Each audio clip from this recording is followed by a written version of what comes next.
What President Kennedy said was, we choose to go to the moon and do other things, not because it's easy, but because it's hard. The cost of failure is much higher than the cost of scrubbing. We have an obligation to get this right.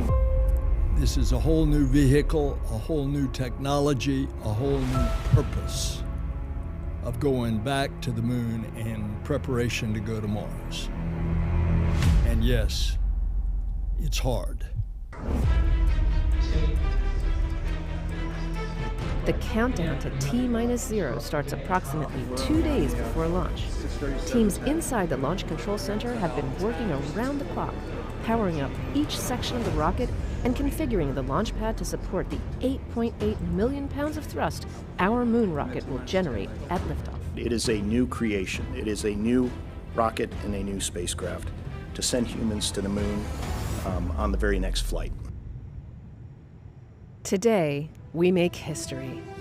With the launch of the most powerful rocket the world has ever seen, we are taking the first step in humanity's return to the moon. I can tell you there's an energy and there's an excitement around the Kennedy Space Center, I would say, across the agency and all around the Space Coast as we get closer and closer to this launch.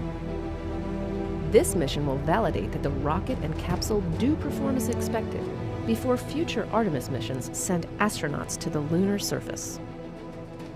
We have worked really hard to get here. The team has done an absolutely outstanding job, and we're up to the challenge, and I'm really looking forward to a successful test flight. You are looking at the world's most powerful rocket and Orion spacecraft live on Launch Pad 39B. Artemis I embodies the hard work of thousands across the world, determined to explore for the benefit of all. I'm Megan Cruz, and this is NASA astronaut Kayla Barron. When I first walked up and saw the view from the desk here, I was just blown away. This is the moment when it comes to the countdown, and then tension starts, and well, let's cross fingers, everything works well. Tension is rising, and we are fully excited here. Over the past few years, teams have put in thousands of hours, performing simulations and rehearsals to ensure that they are ready for this moment. As our 0 hour approaches for the Artemis generation, we do have a heightened sense of anticipation, and there's definitely excitement amongst the team members. We've noticed just the overall mood and focus within the team is definitely a positive one. Now, with all systems configured correctly, the launch director gives the final go for liftoff. On behalf of all the men and women across our great nation who have worked to bring this hardware together, to make this day possible. And for the Artemis generation, this is for you. At this time, I give you a go to resume count and launch Artemis I. This mission goes with a lot of hopes and dreams of a lot of people. It's no longer the Apollo generation. It's the Artemis generation. And that brings a whole new world of discoveries. T-minus 50 seconds and counting. The Space Launch System is now counting down to liftoff of Orion on its maiden voyage to the moon.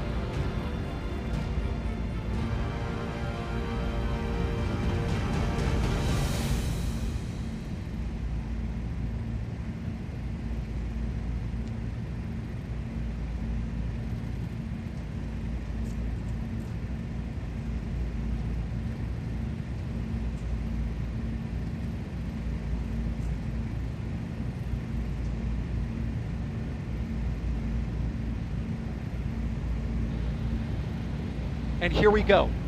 10. Hydrogen burn-off igniters initiated. 7, 6, 5. 4-stage engine start. 3, 2, 1. And liftoff of Artemis I. We rise together back to the moon and beyond.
Well, if you're just joining us, welcome to NASA's Kennedy Space Center, where we just watched Artemis I launch, our first step towards our next adventure into deep space. With Orion off the ground, Mission Control in Houston takes the reins. Our nation is returning to the moon. And we have worked hard as a team. You guys have worked hard as a team for this moment. This is your moment.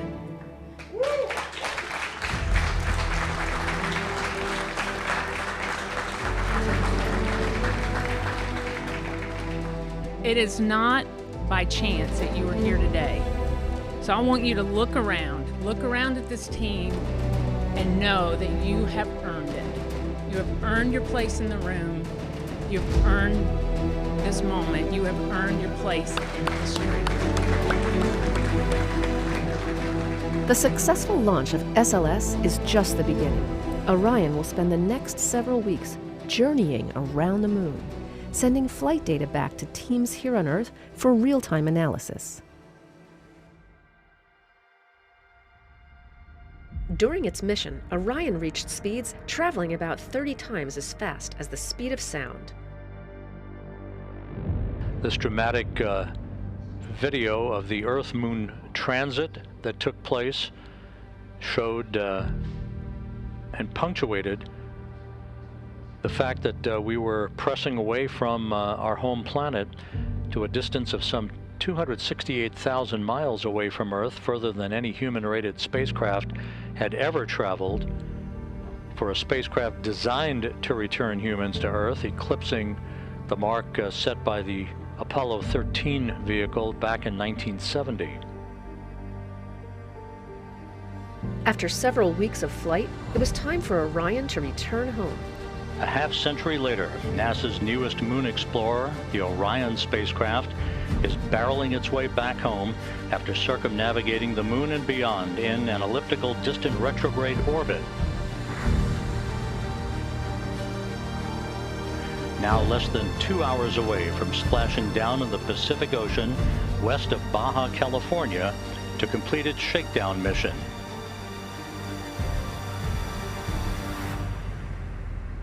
Like the Apollo missions of the past, Orion will have to endure incredibly high temperatures during re-entry of Earth's atmosphere.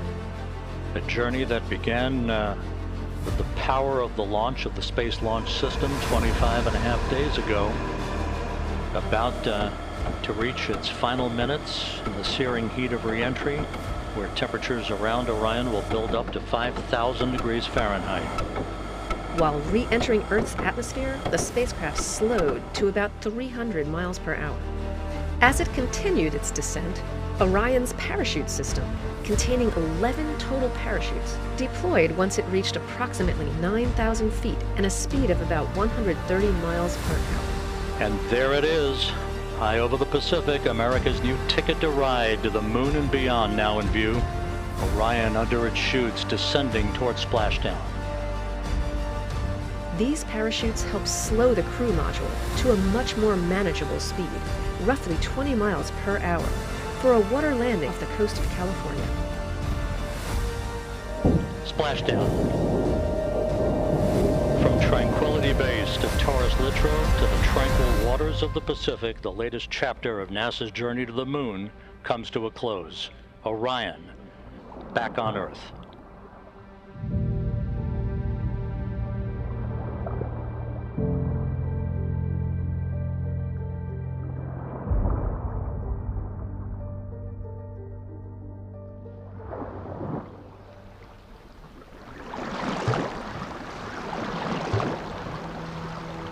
We've got a perfect view, a front row seat to the Orion splashdown. It's simply beautiful out here. That is a human-rated capsule that went around the moon and returned and is now in the Pacific Ocean. I think I can speak for the whole dive team that we're honored to be part of history and to be part of something so monumentous, and just ready and excited to go out and do this. When Orion was deemed safe to approach, team members jumped into the water and attached hardware that steadied the capsule. What we do at NASA really is all about collaborations, and the collaborations that we've had with the Department of Defense in particular over the past many years, their hard work and their dedication as they went through a great deal of planning, hardware development and processes, and a lot of practicing to get to this point and make it look easy. And that team, made of a combination of NASA and Department of Defense personnel, has put in years of work to make sure that they were ready. Melissa Jones, the recovery director, just came from outside the ship's control center where she was monitoring and, of course, managing her team in the midst of this recovery. So, Melissa, thank you for being here. Thank you for having me. It's just been a long time coming. We've been working this mission for a while, and we've done a ton of training. And every time you do training with a mock-up capsule, you don't have any of that. You don't have parachutes. You don't hear it coming back to the atmosphere, the sonic booms and all of that kind of stuff. And today that